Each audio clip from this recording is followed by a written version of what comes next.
the opera is closed. Right. I think in terms of psychology, there are several things. When someone asked me on the panel, how does psychology and art relate? There are different aspects that connect the two.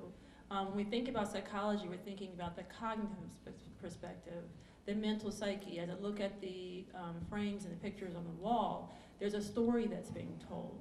And when we think about psychology and art in terms of obstacles and also sort of crisis perspective, I would say that we do not experience that at this point, but some of the things that are very helpful for in patients who are psychiatric patients, that a lot of them would like to go to the museums.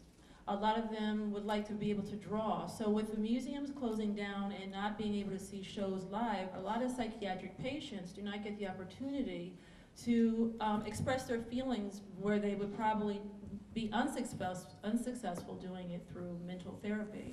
So I think it's very important that in terms of the position is that when we look at psychology, we're talking about museums, we're talking about movies, and people have a very difficult time and challenges in seeing these. So if you're not going to the movies or you don't have the money to watch PBS, it's going to continue to hurt the arts and sciences, which also helps people in terms of their psyche and their mind. Thank you, Dawn. Bill, do you have any comments? I think economic theory can explain this to some degree. First of all, economists divide goods into two very broad categories: normal goods and inferior goods.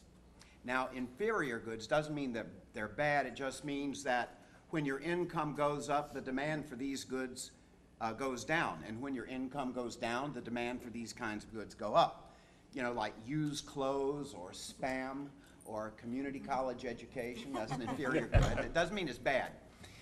The other type of good is called a normal good. And with a normal good, there is a direct relationship between income and the demand for that good. Now, among the normal goods, they are divided into two general categories, and they would be luxuries and necessities. In both cases, when your income goes up, the demand for these goods goes up. And when your income goes down, the demand for these goods goes down. But it is the intensity of the demand, or as an economist would call it, the elasticity of the demand, that distinguishes the two. With a necessity, when your income goes up, the demand for a necessity goes up, but by a disproportionately small amount. When your income goes down, the demand for these items goes down, but by a disproportionately small amount. Toothpaste, light bulbs, gasoline. Whether you're rich or poor, you're going to buy richer or poorer, I should say. You're going to buy pretty much the same amount of toothpaste, the same amount of gasoline, same amount of light bulbs. Luxuries, however, are different. When your income goes up, the demand for a luxury will increase by a disproportionately large amount, and vice versa. Now, art is, for most people, a luxury good, which means that when your income goes up, they're going to run out and buy a lot of art, but when your income goes down, that's the first thing they're going to cut out of their budget.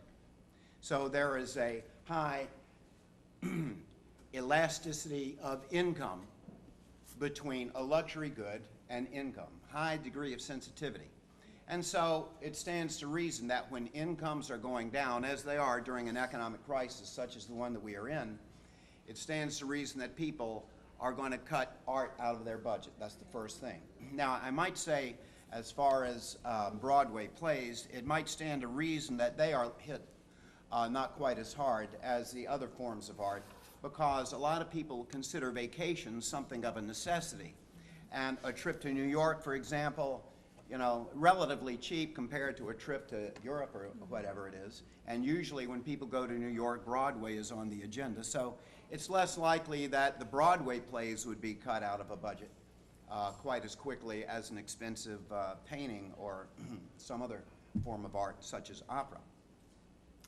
Also, not only are private households going to cut art out of the budget, but also the government will cut their subsidies for art out of the budget, out of their budget. Now, while it is true that the government needs to stimulate the economy, and they are doing so by printing money, and it is also true that the government can print virtually an infinite amount of money.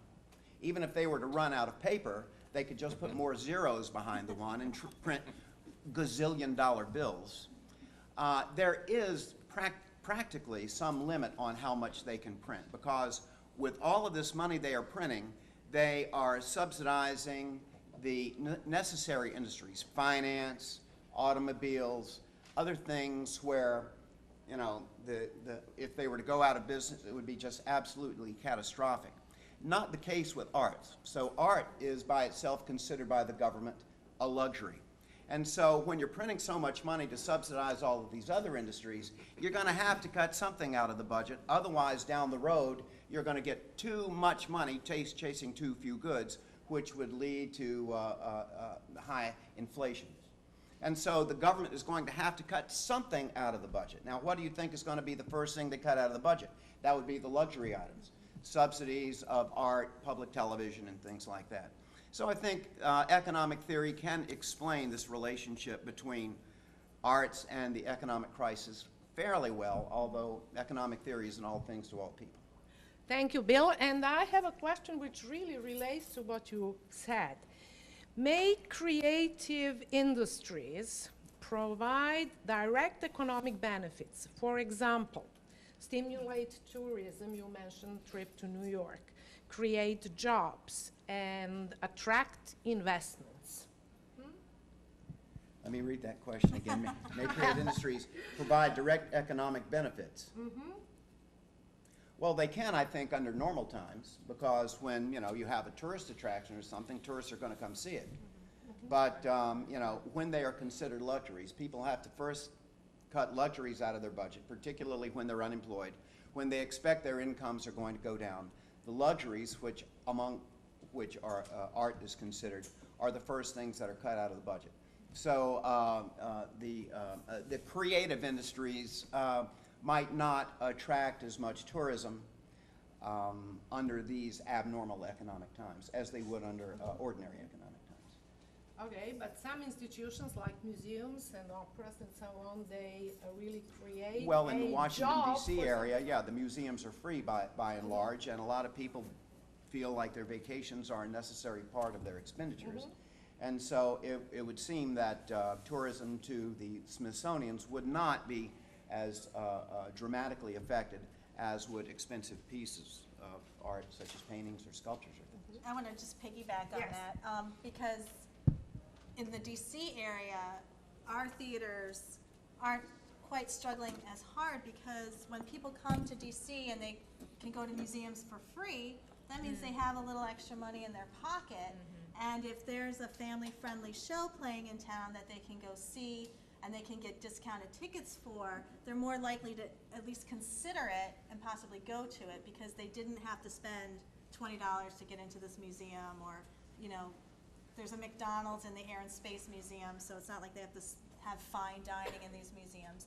So in local economy, I think that there is a stimulation of jobs created, because there's a lot of turnover. People move on to different things when they're in, you know, working in the stage as a technician, say, or actors move on to different projects. So I think within our own area, yeah, we are being challenged by the economy, and I think that definitely budgets have been cut.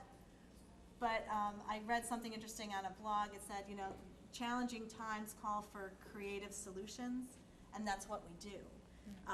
We're well known, especially in the theater, for being able, you know, it's kind of like the MacGyver trick. We're able to create this huge production with a paperclip and a rubber band.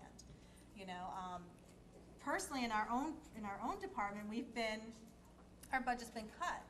So when we go and look to do shows, we have to consider that when we do a big show. Our shows are free, and still we struggle sometimes to get an audience, because we're not doing big, elaborate productions like Wicked. You know, you'll never see Wicked on our stage. I think we would kill our tech director if we did Wicked on our stage. But people are willing to pay money on Broadway to see that, because they're seeing their money up on the stage. So I think it's a challenge. Yes. I think in terms of also in terms of tourism, right here in the county, Prince George's County, we also see children with a lack of interest. When the government, as you said, Bill, puts a significant budget cut on the children in schools, the students really can't travel and are unable to go to Washington, D.C. to see some of the museums. But also